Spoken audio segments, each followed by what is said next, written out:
Right. So obviously case study 3. So if we very quickly look at the particular question, the idea of Africa as a destination for foreign direct investment. So there's some brutal truths in the textbook itself, and it's interesting.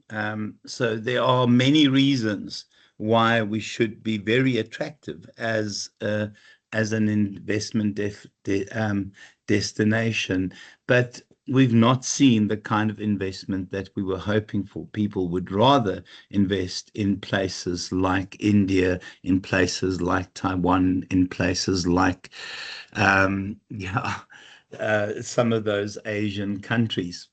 So the kinds of reasons, there's an infrastructural gap. We look at how our infrastructure has significantly collapsed over time. There's also just low existing capital formation. At least South Africa is relatively developed.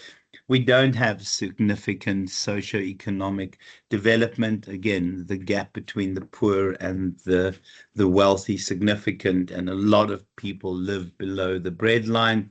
And people also don't know enough about the continent, because I think people make up their minds about our continent based on what they see on CNN. And I think that's part of the problem. It is part of the problem. If we then look at just this idea of understanding what the market is, so often what it is that we often see people almost think from a socialism perspective that government will provide. There's not a clear understanding of what a free market is. And you can see some of the other stuff, and I'm not going to go through all of these, but the reality is we see a lot of conflicts. I mean, there's constant conflict somewhere in Africa, in normally multiple places. We see the stuff that's happening in Sudan at the moment. But the truth is, we have significant evidence that Africa isn't stable.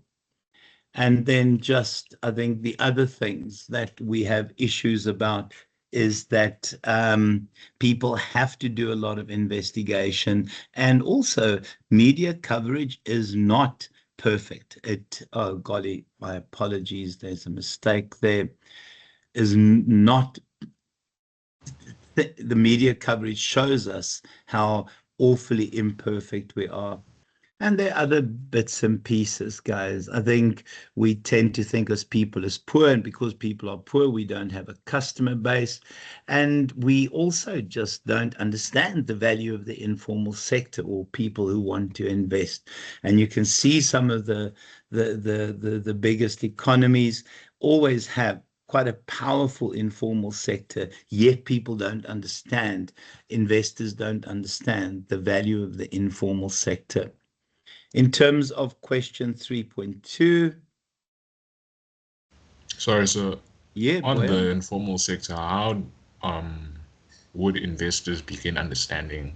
Would they have to go underground and you see, survey? no, well, it's not. You see, that's the role of the Department of Trade and Industry. So when the Department of Trade and Industry go overseas, they sell the shiny bits.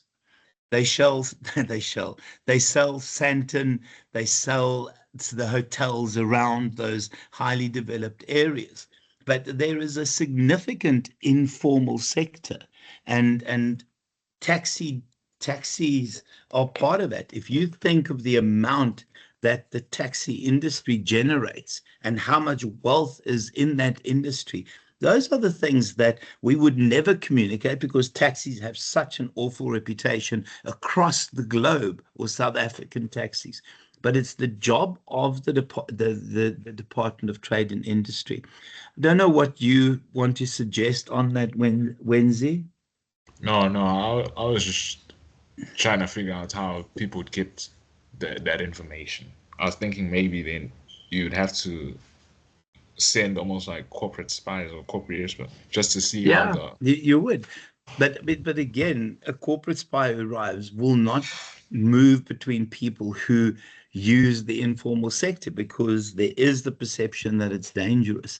So there's lots of it. But I think again, we need to the Department of Trade and Industry need to do that better.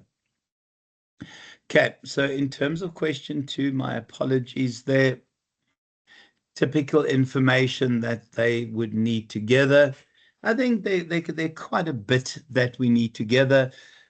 To gather environmental information. So it's trying to understand not just the environment in general from a pestle perspective, but also understand in terms of the natural environment, the size of the market, how to communicate to potential customers, understanding who those customers are, understanding what their needs and what their income levels are, their available income, understanding who is in the ring with you in terms of existing competitors, understanding how we transport and move things around, understanding the fiscus, understanding how we tax and how well the country runs its income.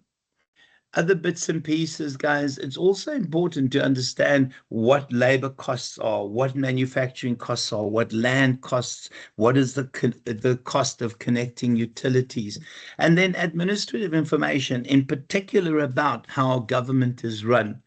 And then the global risk. And key in that is whether somebody is going to nationalize my business and I will lose my entire investment. And also transactional information in terms of how to do business in a different country. And then just the how to information, how to get into the country, how to apply for licenses, how to approach the right people, and so forth. And again, Wendy, in terms of your question, how do you find that information? From an ideal world perspective, you have the Department of Trade and Industry who arrives at trade shows, who provides this information, who gives you your connects in terms of this particular issue.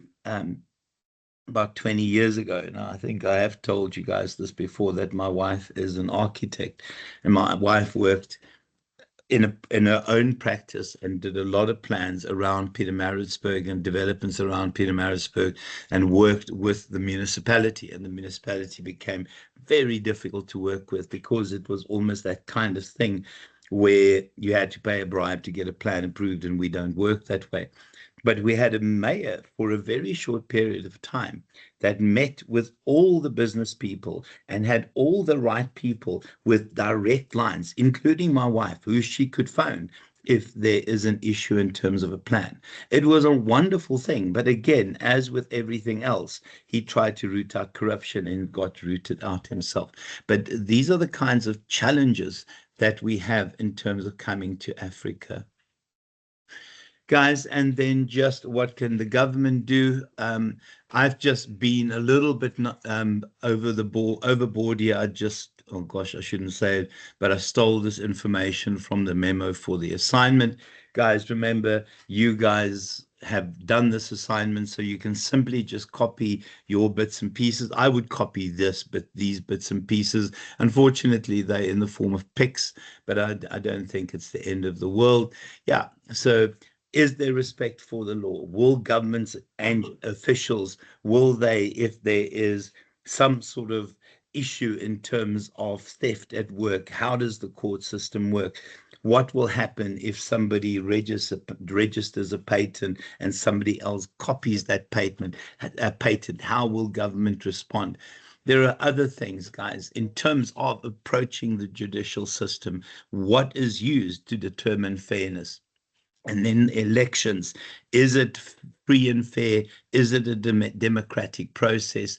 And if there is this idea of people, when there is a transition, I don't know why that's transmission, but that's not mine. If there is a transition, how peaceful is it? And then also just transparency in governance and policy. The idea of how do we look after, in South Africa at least, what do we expect in terms of the King's reports? What do we expect from an ethicality perspective? What do we are we able to observe when people are appointed in government? And again, transparency means that somebody outside the business can see without having to dig too much that things are free and fair and that they adhere to rules.